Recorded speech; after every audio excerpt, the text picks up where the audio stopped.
जीवन में मित्रों, आपको अलग अलग लोगों ने, मम्मी पापा ने बताया कि बोर्ड में सबसे अच्छे नंबर लाना ज़रूरी है। रिश्तेदारों ने बताया या पड़ोस के शर्मा अंकल ने बताया कि आईआईटी, जेई या नीट निकालना बहुत ज़रूरी है। फिर कुछ लोगों ने और प्रेशर बिल्ड करते हुए बताया कि एंट्रेंस एग्ज़ाम निकालना बहुत ज़रूरी है, चोखा धंधा चले ये ज़रूरी है, सरकारी नौकरी मिले ये ज़रूरी है। मुझे ऐसा नहीं लगता है। जब मैंने लल्लन टॉप बनाया या इंडिया टुडे मैगज़ीन का हिंदी का संपादक बना तो मुझसे किसी ने नहीं पूछा कि तुम्हारे 10th में या 12th में कितने नंबर आए थे। हमारे यहाँ नंबरों को ज़रूरत से ज़्यादा उन पर जोर दिया जाता है और इस बहाने मम्मी पापा लोग आपकी मरम्मत भी बहुत करते हैं। मेरी सहानुभूति आपके साथ है, हमारी भी खूब हुई है। सृष्टि का यही नियम है, इससे कोई बचा नहीं है।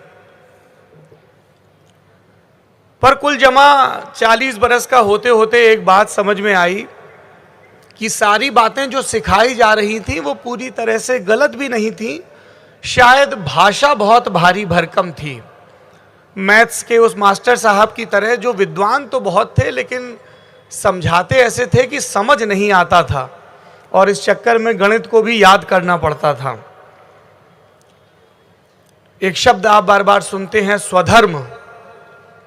क्या है नौजवानों का, छात्रों का स्वधर्म?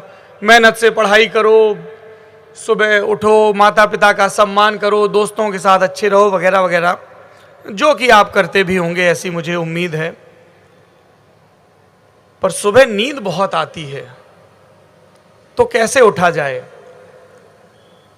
उस नींद को परास्त करने के लिए ज़रूरी है कि आप जीवन के सबसे ज़रूरी नियम को याद कर लें। मैं एक फार्मूला आपको बताता हूँ, सब विद्वान लोग आपको बहुत फार्मूले बता रहे हैं। इस इकलौते फार्मूले से आपके बोर्ड में नंबर अच्छे आ जाएंगे, आपका प्लेसमेंट हो जाएगा, घर में आपकी इज्जत और मान सम्मान में बहुत वृद्धि होगी, बहुत इजाफा होगा, और जीवन के जितने भी सुख आप चाह रहे हैं वो सब मिलेंगे। और इस इकलौते फार्मूले का नाम है मेरे नौजवान दोस्तों, प्रेम। अंग्रेजी में इसको लव कहते हैं, करण जौहर इसको इश्क वाला लव कहते हैं। विद्वान कवियों ने इस पर बहुत विचार रखे हैं, अब से नहीं हजारों वर्षों से। वो प्रेम ही था जिसके चलते वाल्मीकि की, महाकवि और आदि कवि की आंख से आंसू गिरा, क्योंकि जिसके मन में प्रेम नहीं है उसके मन में करुणा या एम्पैथी नहीं है, वो दूसरों के दुख से दुखी नहीं हो सकता। वरना क्रौंच पक्षियों का वध पहले भी हुआ होगा, पर तब किसी के मुंह से श्लोक नहीं निकला। जब मैं यहाँ खड़े होके प्रेम की बात कर रहा हूँ तो ये जो हमारे ज़माने के प्रचलित प्रेम है टिंडर और बम्बल के, उससे आगे की बात कर रहा हूँ।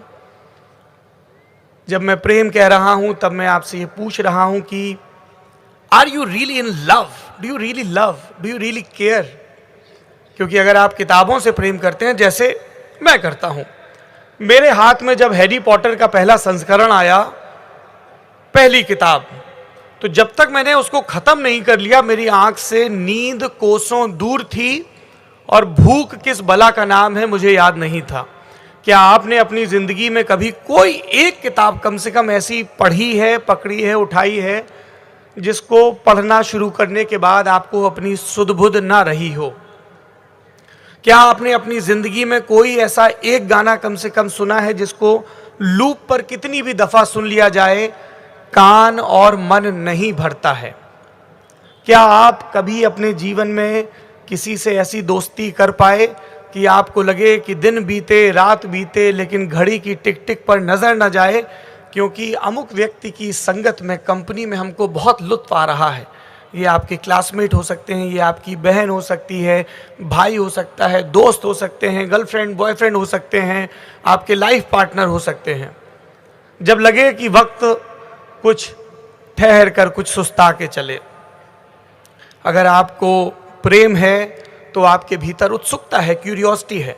आपको कोई आपका क्लासमेट अपना नाम बताता है जो शब्द आपने पहली बार सुना, अगर आपके अंदर भाषा के प्रति प्रेम है तो आप क्यूरियस होंगे कि इसका मतलब क्या होता है। आप जिस जगह से आए हैं उस जगह के प्रति क्यूरियोसिटी होगी। मुझे वडोदरा आने के पहले बड़ी क्यूरियोसिटी थी। शास्त्रों में मैंने विश्वामित्र का प्रसंग पढ़ा है, आप विश्वामित्र के नाम पर बनी नसी नदी के किनारे की सभ्यता में पल बढ़ रहे हैं। हम में से कितने लोग इस पौराणिक आख्यान के बारे में जानते हैं? बरगद से आपके शहर का नाम आया। बरगद की बड़ी खासियत होती है कि जितना वो ज़मीन के ऊपर दिखता है उससे कहीं ज़्यादा ज़मीन के भीतर होता है। कई किलोमीटर दूर तक खुदाई में उसकी जड़ें मिलती हैं। कितनी क्यूरियोसिटी है आपकी अपने भूगोल के प्रति, अपने इतिहास के प्रति, अपने समाज के प्रति, अपने व्यंजनों के प्रति। कई दफ़ा मैं यूनिवर्सिटीज़ में नौजवानों से बात करने जाता हूँ और उनसे पूछता हूँ, do you know your self? क्या आप अपने बारे में जानते हैं? आपने जो पोशाक पहन रखी है बहुत मुमकिन है कि ये कपास से बनी होगी, कॉटन। क्या आपको पता है कि कॉटन का पौधा, कॉटन का फूल और कॉटन का जो डोडा होता है जिससे निकलता है वो कैसा दिखता है, किस मौसम में होता है और उसके बीज कौन सी किस्म के चल रहे हैं? आपके थाली में जो भोजन है, और गुजरात में उस भोजन में अनिवार्य रूप से बेसन है, तो भारत में कहाँ कहाँ चने की खेती होती है, चने की कौन सी किस्में हैं, उनका ऋतु चक्र और फल चक्र क्या है, क्या आपको पता है? सात्विक भोजन पर बहुत जोर होता है। गुजरात में हींग का भरपूर इस्तेमाल होता है। क्या आप जानते हैं कि हमारे देश में हींग किन किन देशों और जलवायु से होकर आती है? जिन हीरो हीरोइंस को, सिंगर्स को, गानों को आप पसंद करते हैं, उनके बारे में कितना गूगल करते हैं? यदि आप अपने पोस्टर बॉयज से, अपने पोस्टर गर्ल्स से, अपने स्कूल से, अपने पेरेंट्स से प्यार करते हैं तो आप अनिवार्य रूप से क्यूरियस हों, उनके बारे में जानें। यदि आपको अपनी एज ग्रुप में किसी से प्रेम हो गया है तो उसके लिए भी बड़ा ज़रूरी है कि आपके अंदर क्यूरियोसिटी रहे और आप उनके बारे में जानें। एक तो मुझे आपको ये बात बतानी थी, और दूसरी बात हमें ये बतानी थी कि पैदा होते ही हमें बहुत सारी चीज़ें बताई जाती हैं, और इन बताने के चक्कर में क्या होता है कि हम बन जाते हैं जज साहब। हम खुद जज हो रहे होते हैं और हम सबको जज कर रहे होते हैं। आपके किसी क्लासमेट ने बाल रंगवा लिए तो आप उसको जज करते हैं, किसी ने आपसे अलग कपड़े पहन लिए तो आप उसको जज करते हैं।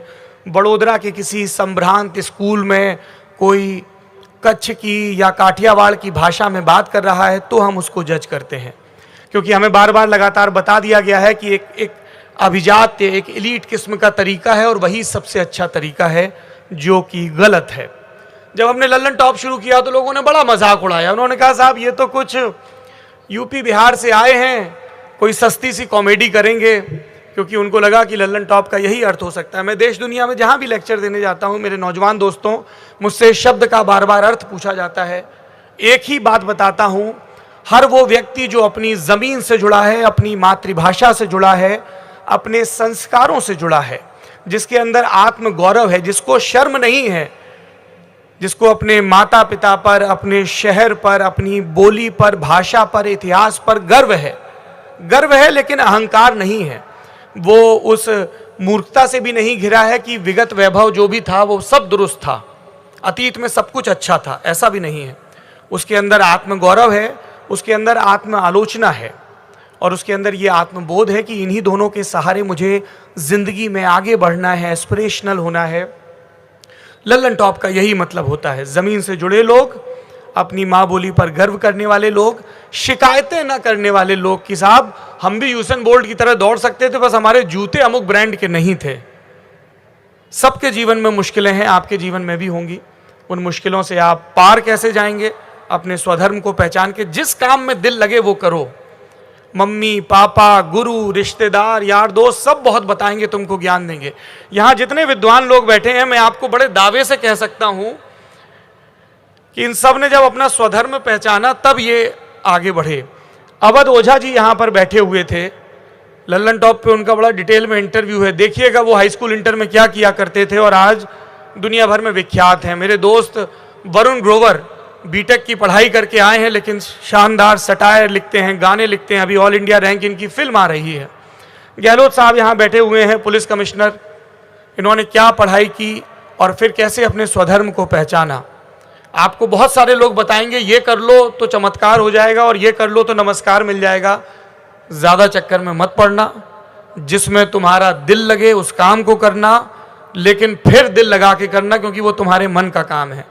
तुम्हें खेलने में मौज आ रही है तो सूरज के उगने का इंतज़ार मत करना, जूते मोजे पहनना और दौड़ लगा देना, चाहे बैडमिंटन खेलने में मज़ा आता हो, चाहे स्विमिंग में मज़ा आता हो। फिर किसी एक्सक्यूज़ के चक्कर में मत पढ़ना। तुम्हें किताबें पढ़ने में मज़ा आता है, सिलेबस से इतर तो मैथ्स के रजिस्टर में रख के किताबें पढ़ लेना, काम ही आएंगी, नुकसान नहीं करेंगी किताबें। तुम्हें घूमने में मज़ा आता है तो हमेशा बजट के चक्कर में मत पढ़ना। कम से कम राशि में भी आप पूरी दुनिया खोज सकते हैं, बशर्ते आपके भीतर वो व्याकुलता हो जो किसी खोजी पदयात्री के भीतर होनी चाहिए। दुनिया जहाँ के लोग मिलेंगे आपको भोजन कराने के लिए, आपको लिफ्ट देने के लिए, बशर्ते आपके भीतर वो भूख हो। आप उस उम्र में हैं जिसे बहता पानी कहा जाता है, आप अपना रास्ता खोज लेंगे।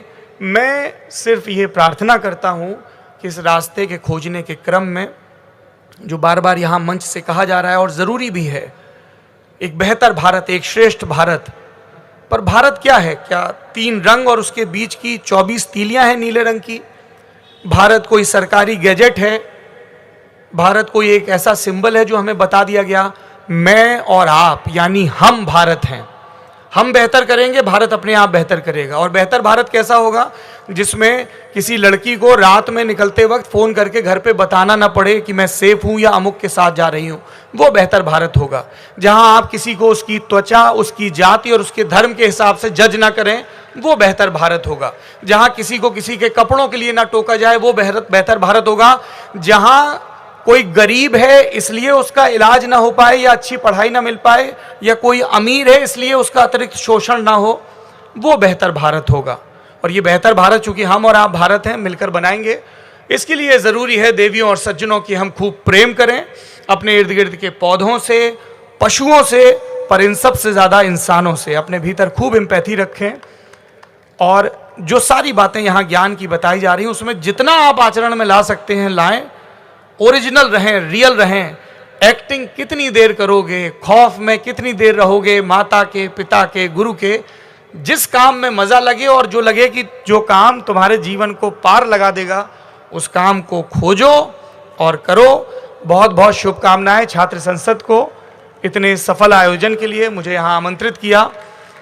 और आप लोगों को बहुत बहुत बधाई। आप जिंदगी के सबसे लल्लन टॉप फेज में हैं। हिलते पत्तों को देखकर हंसी आती है, और अगर तुम मुस्कुराओगे और स्वस्थ रहोगे तो तुमसे सुंदर कोई नहीं है। बहुत बहुत शुक्रिया। जय हिंद।